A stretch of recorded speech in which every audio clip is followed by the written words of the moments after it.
Hi Jaworek School, it's me, Miss McNichol.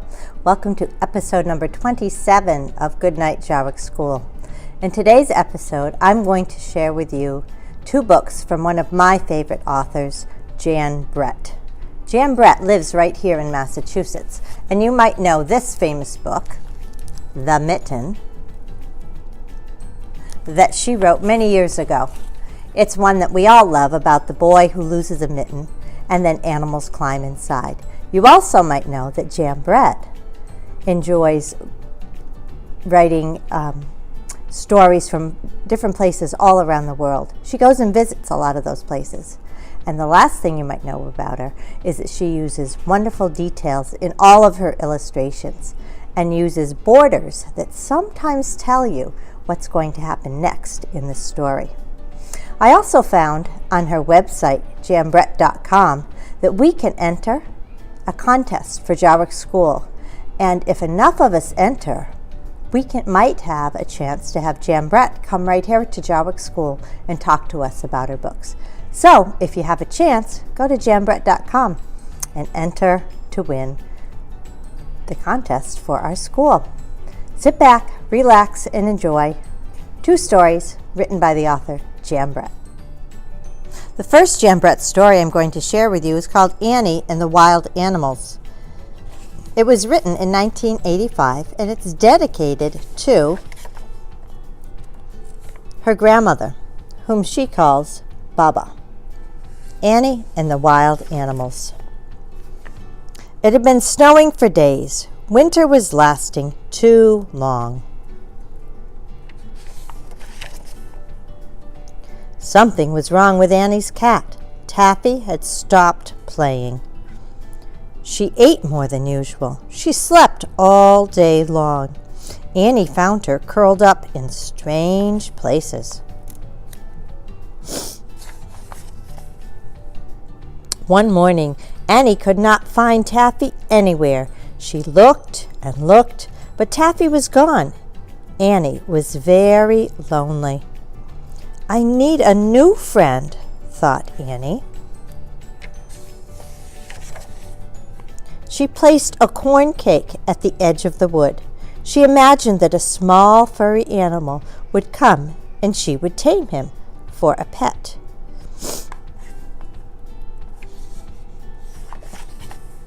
The next morning, the corn cake was gone. In its place stood a giant moose. He's too big to tame, thought Annie.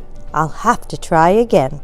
That night, Annie left another corn cake at the edge of the wood. The next morning, the moose was back, and a snarling wildcat was there too. He's too mean to tame, thought Annie. Annie placed more corn cakes at the edge of the wood.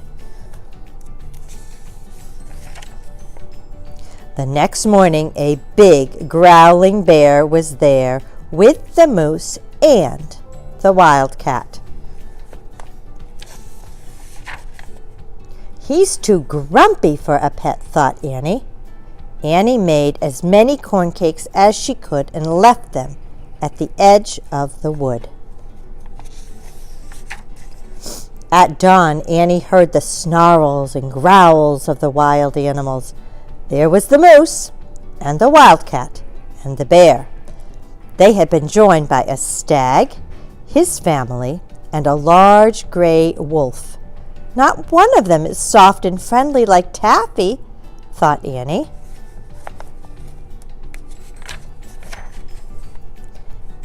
All the next day, Annie made corn cakes and left them at the edge of the wood. And all night long she heard the sounds of the wild animals eating the corn cakes. Annie awoke to find a great nose stuck through her window. It belonged to the moose, who was still hungry.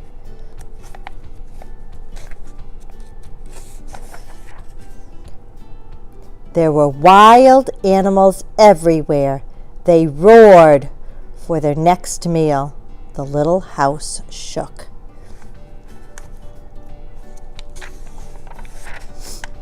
The animals wanted more corn cakes, But when Annie looked into the barrel of cornmeal, it was empty. She couldn't make any more corn cakes. Annie was very sad. She would never find a pet now. She missed Taffy very much. All that night, a warm breeze blew from the south. The snow melted, and new buds could be seen on the plants and trees. The wood was coming alive again. By the next morning, the wild animals had gone back to the wood. They would find food there, now that spring had finally come. Then, as unexpected as the warm spring breeze, Taffy walked proudly into the yard. "Taffy," Annie exclaimed, "you have come home. Where have you been?" Taffy turned and looked back the way she had come. Out of the wood came 3 soft and friendly kittens. Annie would not be lonely any more. The end. If you go back and listen to this story again, you might want to look especially at the border around the outside of the pages, because there you get to see what really happened to Taffy.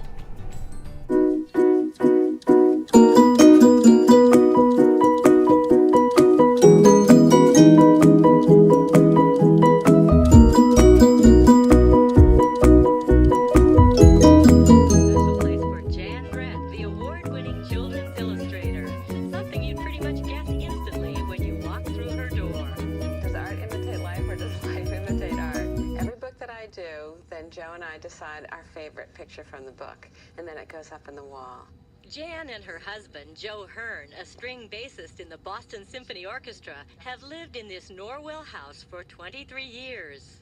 We love the light wood and the kind of rustic feel of the houses we saw in Norway, and we try to replicate that.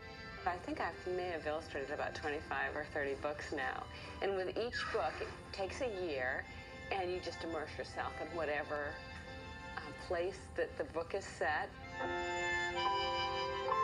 So, for her book Armadillo Rodeo, a trip to Texas brought back Western boots and an armadillo. Fine pottery came home with them from Norway after a trip there for Goldilocks and the 3 Bears. Brett's own front door made the pages of Annie and the Wild Animals. And there's real live inspiration, too. This is our bluebell, and they lay eggs for me, which are delicious, and the most importantly, they pose for my books. And you're good at that, aren't you, Bluebell? In my books, in the borders, I often put needlepoint, and I think it started when I was traveling a lot and had nothing to do with my hands. This is an old Swedish chest, and it's in my book, The Hat, which is set in Denmark, and we have exposed beams and lots of windows and light, which is something I need for my work, and just makes me feel creative.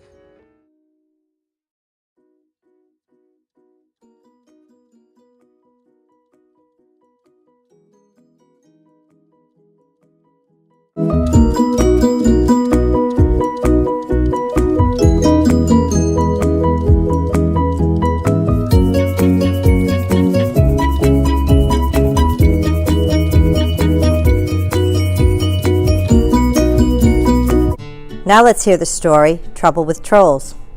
In this story, Jan Brett dedicates it to her sister, Sophie. It's a story about a little girl named Triva who lives in Norway.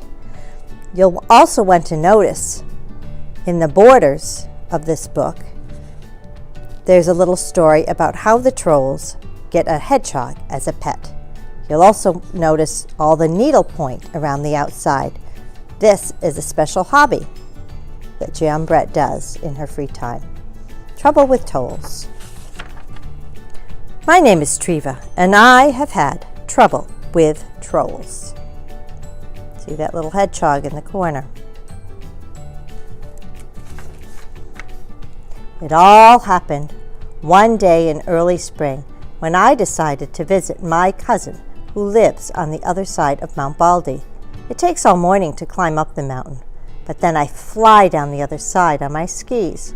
My dog Tuffy and I walked up the path until we reached the place where the last of the old tree stood, and that's where the trouble with trolls began.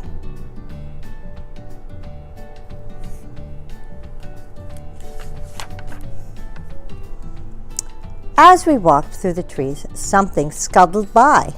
Tuffy ran after it. I heard a yelp, and there was Tuffy, caught right in the arms of a troll. I was certain that's what he was, with his long, furry tail, big ears, and one gold earring. The troll squealed and growled, "I want dog."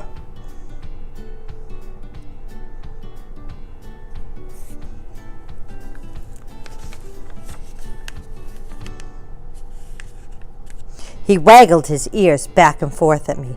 Then I had an idea. Maybe I could trick this greedy troll. Go ahead, take the dog. I've got my beautiful mittens. And I reached up and warmed my ears if I couldn't do without my mittens. The troll's eyes darted back and forth from Tuffy to my mittens, but it was too much.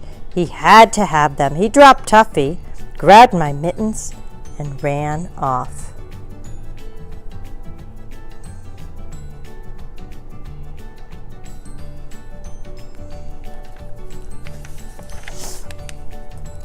I was so pleased about tricking the troll that I didn't notice that Tuffy was missing again until I came face to face with a second troll. This one was rocking with glee, his long nose buried in Tuffy's warm fur. "I got dog," he boasted.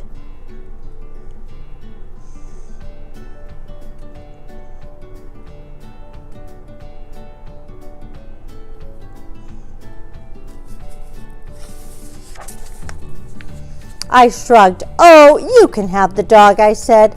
"Just don't take my favorite pom-pom hat." I fluffed it up and dusted my nose with it. The troll's eyes lit up. He snatched the hat and scurried away as fast as he could.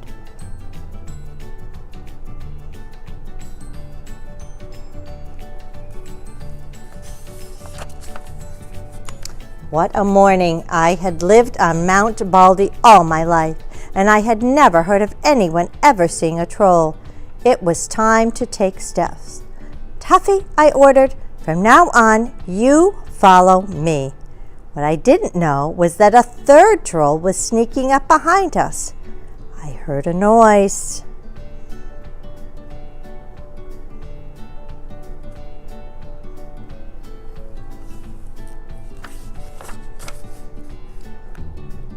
Whoop!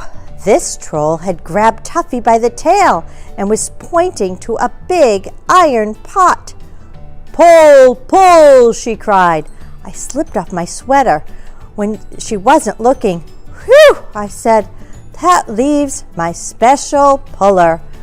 I got a rock down the neck of my sweater and pulled it by the arms to show how it worked.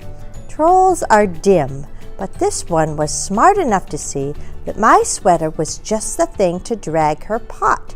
She scampered away with it, and Tuffy and I listened to the bong, bong, bong of the pot bouncing down the mountain.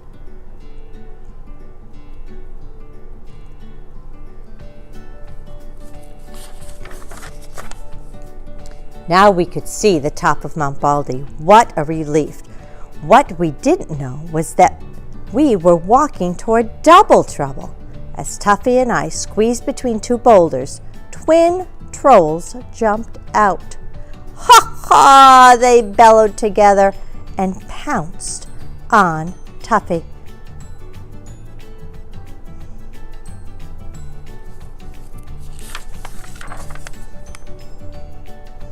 This time I was ready. I saw their pointy little heads and knew just what to do. Off came my boots. I dangled them in the air.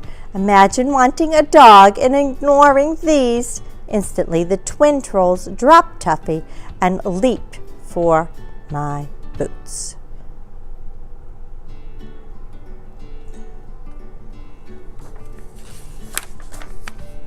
As they disappeared into the distance, I looked down at Tuffy.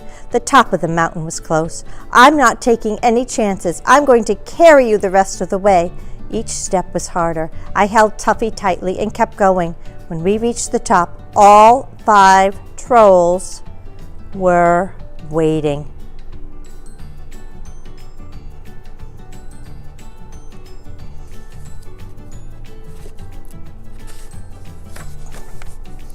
"We want dog," they bellowed and ran toward us. In the scuffle, they got Tuffy away from me. I closed my eyes to keep back the tears. Then I knew what to do. I reached around and unbuckled my skis. I held them so the sun would sparkle on their shiny paint. I shook them so the trolls could hear their tiny bells. I waved them through the air, making a swoosh, swoosh sound. Finally, I whispered, as if it were a big secret, "I can fly with these."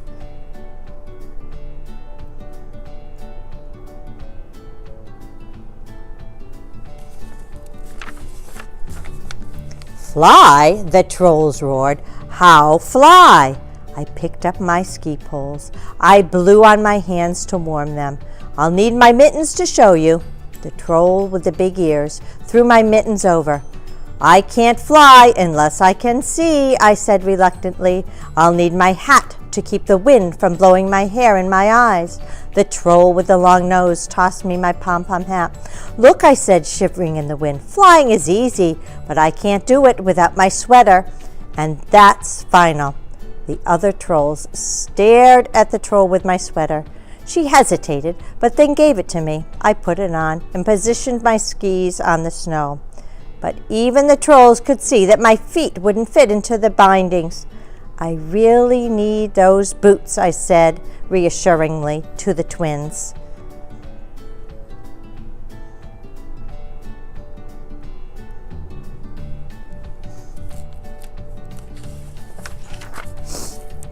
Now I had everything back, my mittens, my hat, my sweater, my boots. I stood at the top of Mount Baldy ready to go.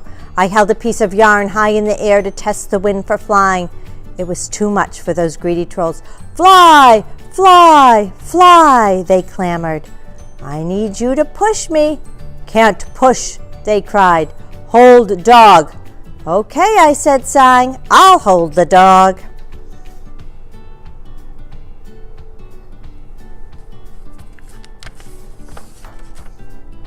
The trolls gave me one giant push. "Fly, fly, fly," they shouted at me. As we flew down the mountain, I could hear the trolls' cries change to wails of "Dog, dog, dog." And as I looked back, all I could see was a pile of trolls shoving and pushing each other furiously around in the snow, arms flying, heads bumping.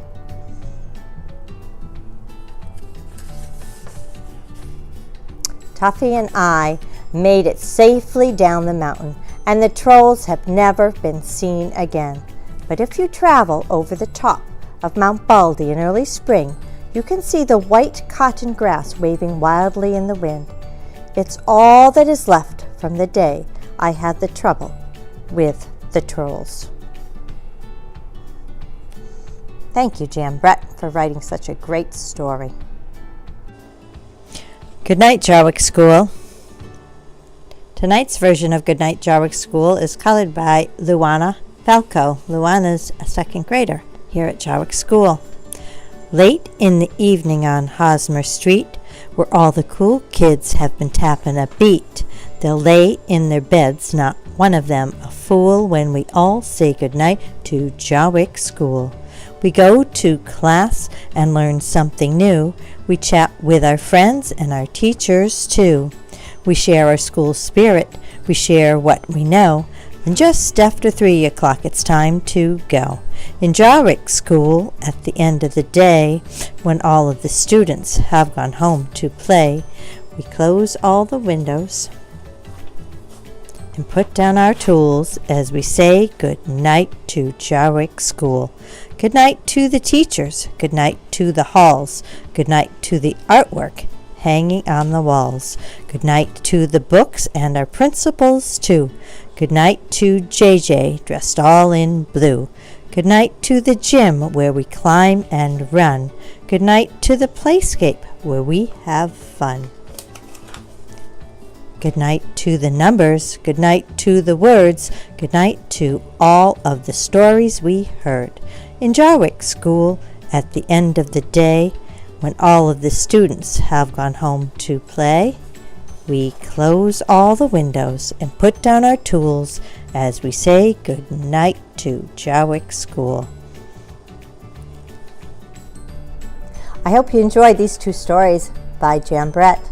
Be sure to sign into her website, janbrett.com, and enter the contest so that perhaps she can come visit us here at Jaworek School. Good night, Jaworek School.